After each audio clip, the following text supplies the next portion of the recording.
Y a este montón que juntos somos. Sabemos todos que si dejamos de estar juntos ya no somos más este montón. Le proponemos a partir de este momento nuestro cotidiano ejercicio de radio. Ustedes saben, aquí en la M530 somos radio, la radio de Madres de Plaza de Mayo. Proponemos todos los días en el aire un programa que resulte un viaje. De la coordinación de nuestras imaginaciones depende, en este jueves valiente, que podamos concretarlo. Más adelante, antes de la conclusión natural de nuestro horario, comenzará seguramente una nueva marcha de Madres de Plaza de Mayo. La radio, como siempre, la transmitirá en vivo y en directo. Eve Bonafini solía decir que si sacamos un poco las cuentas al final de todo, la radio es un asunto que nos funciona en la imaginación, digamos en los vericuetos de la mente. Y entonces cuando proponemos un programa como un viaje, no lo hacemos para despegar e irnos, sino para despegar y ver desde otro punto de vista a la realidad, que en la discusión de las agendas el punto de vista para enfocarnos en la realidad resulta completamente trascendental.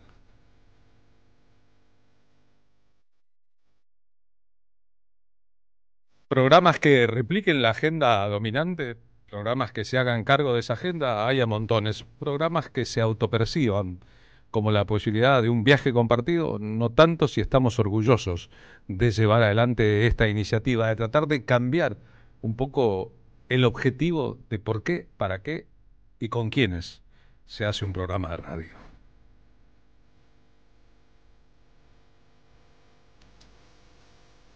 Una y otra vez suele decirse que la realidad argentina es un poco discepoliana. ¿Qué queremos decir cuando es un poco discepoliana? Seguramente pensamos en Cambalache, una de sus obras maestras. Pero además, es dable suponer que Enrique Santos Discépolo, que nació un día como hoy en 1901, forjó a través de la propia experiencia vivencial una especie de filosofía porteña. Una filosofía que no fue una escuela, sino un modo diferente de pensar la argentinidad. Con la desilusión, con la desesperanza como una de las banderas posibles. Hay abuelas que solían decir, pensá mal y seguramente vas a tener razón, sobre la condición humana, sobre el despiste de los ciudadanos argentinos ante las superposiciones de realidades. Y entonces podríamos decir que fue un profeta de la tragedia argentina en un punto, pero para eso necesitó también de una ilusión marchitada, de unos sueños de juventud que, contrastados con la realidad del futuro, no resultaron. Y en ese sentido es un poco trágico el personaje de Disceplo. El propio personaje, que murió a los 50 años en 1951, enfermo de cáncer, después de haber sufrido agresiones de todo calibre del mundo cultural que lo rodeaba por haber adherido fuertemente al peronismo. Él venía del anarquismo y de la izquierda. Y además está su propia biografía emocional. Discepolo tuvo el tormento del amor, además del placer del amor, y lo expresó de manera inmejorable. Sin embargo, hay otro asunto con Enrique Santos Discépolo, Discepolín para su época. Flaco, esmirriado, chiquitito, gritón, calentón, hijo de inmigrantes italianos, que es que el formato canción lo preserva para siempre y opaca otras cosas muy importantes que Discépolo hizo en vida.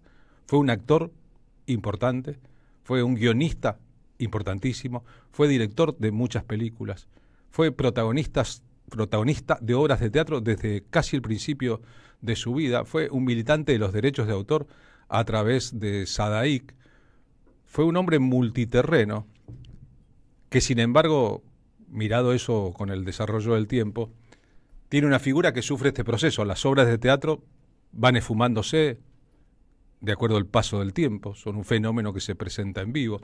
Las películas, sobre todo si son en blanco y negro, envejecen y sin embargo las canciones están ahí y parecen durar por siempre. Las canciones desesperadas de Discépolo.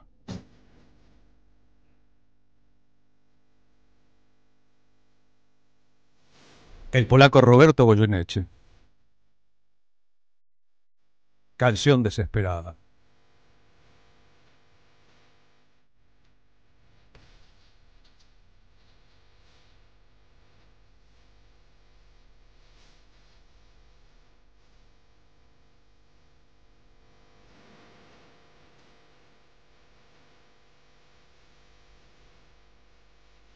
Una parte del carácter dramático, a veces exageradamente dramático de Discépolo, tal vez tuvo que ver con su biografía.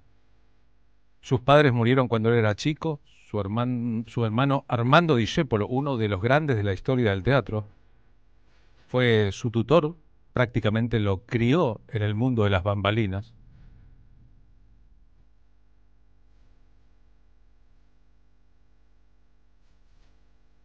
Y después la atormentante y atormentada relación con Tania, la cantante española a la que conoció en la noche porteña y con la que llevó adelante una relación que duró la mitad de su vida, la mitad de la vida de Discépolo.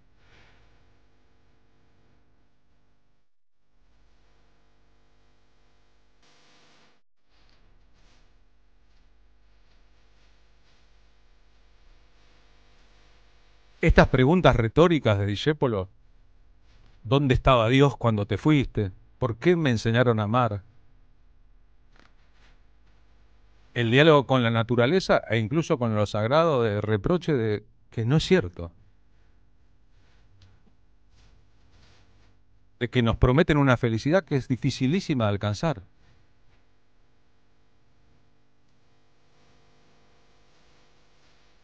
de que vivimos en un país muy complejo y difícil de entender. Sin embargo, hay algo que siempre ilumina un poquito el final de la escena discepoliana.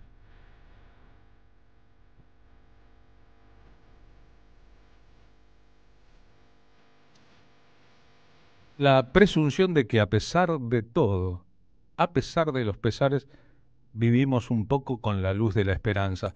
Discépolo en la radio, otro fenómeno. El gobierno de Juan Domingo Perón, a través del superpoderoso secretario de Medios, Apol, le pide un aporte para la campaña que concluirá en la reelección de Perón. Discépolo duda bastante. Él tiene un prestigio muy grande en la historia de la escena argentina desde los años 20 tardíos y estamos ya en el principio de los 50. Y no tiene por qué arriesgar ese prestigio convirtiéndose en un propalador, en un difusor de una causa política. Y sin embargo, enfermo, terminal, el respeto a su relación con Evita Perón acepta. Eso le valdrá el desarraigo definitivo. Todo su mundo en derredor termina reprochándoselo. Él no, él está seguro de lo que hace. Y está seguro a quién le habla. Le habla a los Contreras, a los de enfrente, a los que nunca entendieron el fenómeno de la cultura masiva y lo que al respecto hizo el peronismo. Le habla a un tal Mordisquito, le habla desde los medios públicos, agota sus energías en la esperanza de que Perón sea reelecto y que la Argentina no vivió el golpe de Estado del 55, no tenga el futuro que finalmente tuvo. ¿O crees que yo tenía la menor sospecha de que iba a reanudar estas audiciones? No, ¿para qué? Si te lo dije todo, 37 noches te hablé. 37 noches en que te lo dije todo y vos no me entendiste nada. Mejor dicho, no es que no me entendiste, no me quisiste entender, que eso es peor. Pero te hablé 37 noches. ¿Me oís? Porque la noche es terrible para los que están en tu tormento, porque les da, no sé si por proceso o por cansancio, una idea deforme de la realidad y porque el insomnio tiene la virtud de transformar en razonables las cosas más injustas. Lo tuyo, por ejemplo, que querés volver. Lo tuyo, que es monstruoso porque es historia y está escrito en la memoria, en los papeles, en las cárceles, en los muertos y en los vivos que están muertos. Sos el pasado más cruel que haya vivido nación alguna. Sabés también que no debés volver, por decoro, por recuerdo, por historia. Sos la imagen del retroceso, de la injusticia, del hambre, del entreguismo. Y el pueblo lo sabe, como lo sabés vos.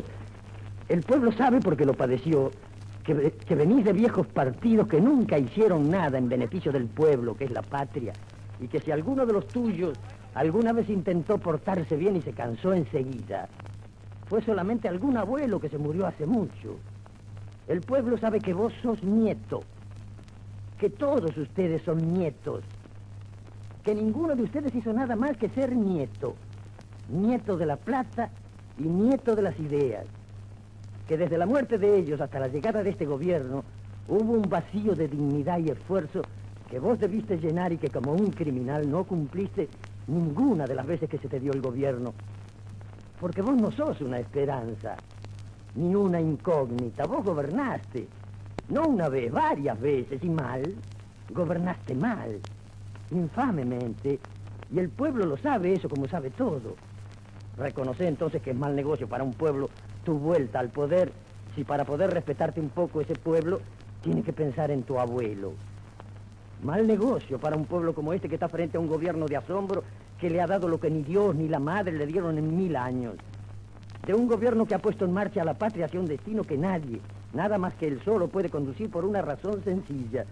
Porque este gobierno, en vez de seguir lo clásico, que era tan cómodo, se metió en el tembladeral de las revisiones. En el tembladeral de las revisiones, alcanzando a cada uno la proporción de dicha que le corresponde. Revolución gloriosa que se alcanzó con el esfuerzo de unos cuantos para felicidad de todos. Mira, si esto no fuera tan serio y se pudiera hacer la broma, me gustaría que los peronistas todos se votaran, ¿sabes para qué? Para verte disparar al extranjero horrorizado por el triunfo, espantado de no saber qué hacer con un país cuyo destino no entendiste nunca y cuyo bienestar te repugna. Hasta mañana, Mordischi. Vengo por pocos días porque me aceche volver. Pero es la hora de las definiciones y yo tengo la obligación de decirte por qué no te prefiero. Ni yo, ni este pueblo. Tengo 50 años y una memoria de fierro. Y en esas condiciones, no me la vas a contar, Mordischi. Las palabras tormento, tormenta, resultan en la dimensión del tiempo muy discepoliana. En aquel año final de su vida fue atormentante lo que pasó en torno a Discépolo por estas cosas que él decía en radio.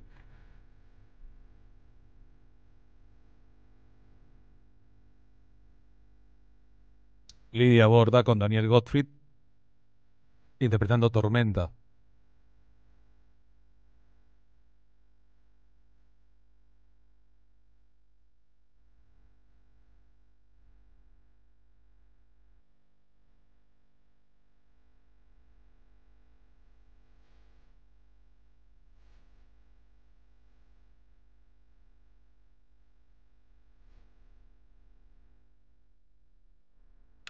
Después del golpe de Estado de 1955, la persecución a figuras artísticas vinculadas al peronismo, Nelly Omar, Tita Merelo, el cantor de las cosas nuestras, Antonio Tormo, el gran Hugo del Carril, fue sistemática. Una dictadura militar que buscó personajes simbólicos para intentar humillarlos, perseguirlos, encarcelarlos, llenarlos de acusaciones falsas. En el caso de Discépolo, eso ocurrió con el establishment cultural que lo rodeaba durante el gobierno del peronismo. El máximo desaire fue el estreno de una obra con Discépolo de protagonista, una obra de teatro, todas las entradas vendidas y a la hora de levantar el telón casi nadie en la sala porque habían comprado las entradas para quemarlas, para que entendiera que hay cosas con las que no se jode.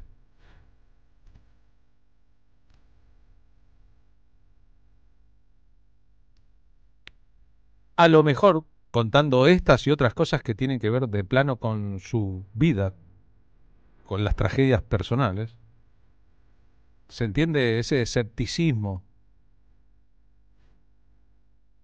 esa bronca existencial, ese derrotismo porteño.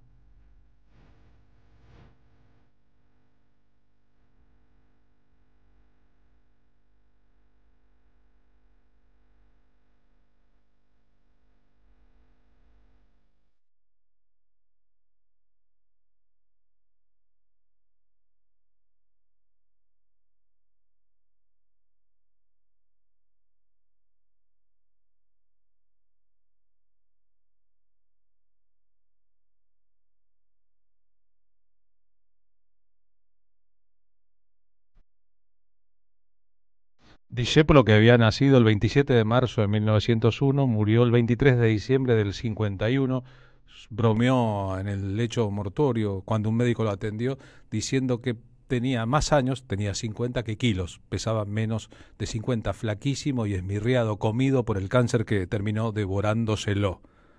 Ese mismo año estrenó la película que todo el mundo recuerda. De todas las que él guionó, dirigió y actuó, son en total como 25, como director, como guionista y como intérprete, brilla el hincha. ¿Por qué? Por el personaje del hincha, que es otra vez el que apuesta, el que cree, el que es noble, el que está dispuesto a darlo todo, en este caso por el club de sus amores, por la camiseta, puede ser por un partido político, por una causa, por una fe, por unas ideas, y encuentra sistemáticamente cómo esa inocencia del que ama, fuera de cualquier especulación, choca con la realidad de los poderosos, en este caso en un club de fútbol. Dame el trabajo de mañana. Acostate y que Suárez se vaya también. Nos van a echar del taller. ¿Qué taller ni qué trabajo? ¿Y los colores? ¿Y el club? ¿Para qué trabaja uno si no es para ir el domingo a romperse los pulmones en las tribunas hinchando por una idea? Pues que eso no vale nada. ¿Qué te dan por sufrir tanto? ¿Cómo que me da? Yo sé que le dieron por tenerme a mí. Sí, hijo, pero... Hoy los 11 me lo dieron. Me voy al club. Y ruegue que me vaya bien viejita. Porque si no... Mejor que se vaya a dormir, amigo. ¿Dormir yo? Cuando el cuadro va al descenso. Pero usted no me conoce. Yo no duermo hasta la final del campeonato. Yo me quedo a vivir aquí. Yo le tomé cariño a este sitio. Lo voy a amueblar. Ellos van a tener que salir alguna vez. Entonces me van a escuchar, porque Suárez tiene que jugar el domingo. Las dos comisiones son las que resuelven el hincha. ¿Y el hincha qué? No resuelve nada. ¿Qué sería de un club sin el hincha? Una bolsa vacía. El hincha es el alma de los colores. Es el que no se ve. El que se da todo sin esperar nada. Eso es el hincha. Eso soy yo. Y después están los tangos grandes, grandes, grandes, aquellos que caben en la lista de los que han dado la vuelta al mundo. Cafetín de Buenos Aires, la canónica versión de Edmundo Rivero. Uno, Cambalache.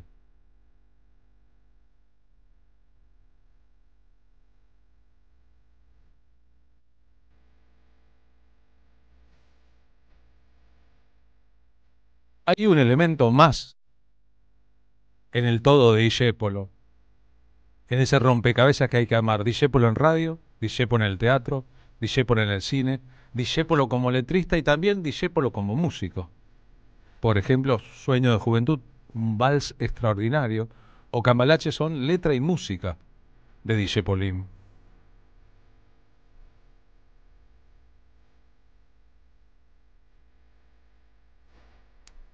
Escribía sobre los galgos, un café histórico de la ciudad de Buenos Aires, cuando escribió Cafetín de Buenos Aires.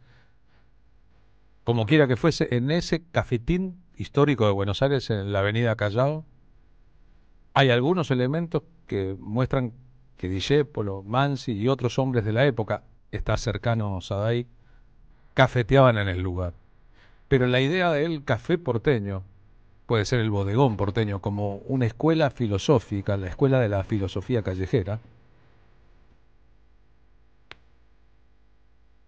ha sobrevivido en esta ciudad. Durante la dictadura militar, por ejemplo, Ricardo Piglia daba sus clases de literatura itinerantes de café en café.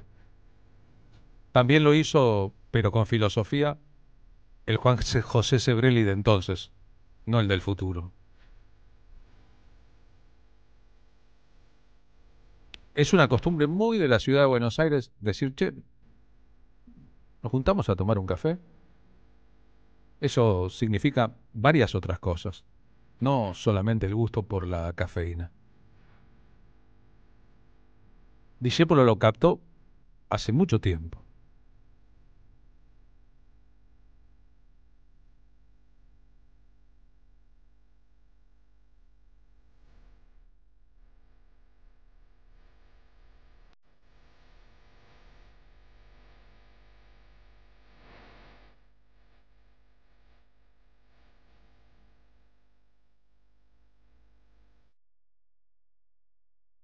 Cuando en Italia se dice felinesco, o en el mundo se habla de lo felinesco, ya sabemos qué es, ese grotesco que de alguna u otra manera pintó con mucha alegría un genial director de cine llamado Federico Fellini. Cuando decimos esto es almodovariano, sabemos de qué se trata. sabemos de los colores y del tratamiento del temperamento femenino que hizo Almodóvar. Cuando profesamos la idea de que algo es kafkiano, sabemos que es oscuro, cerrado, retorcido, que tal vez no tenga escapatoria. Cuando decimos que la realidad es discepoliana, decimos que esto es un cambalache, ¿no? Que da lo mismo una presidenta que puede hablar en público sin papeles que un idiota que tartamudea y no sabe los nombres de lo que lee. ¿Qué?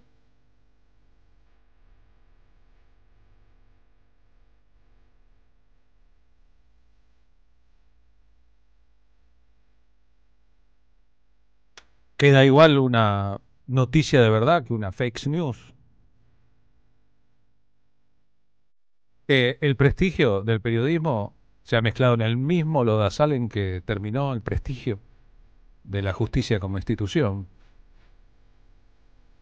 Y que todo eso ya lo vio, lo escribió, lo sufrió, lo lloró y lo convirtió en canción Discépolo durante la primera década infame de la historia argentina.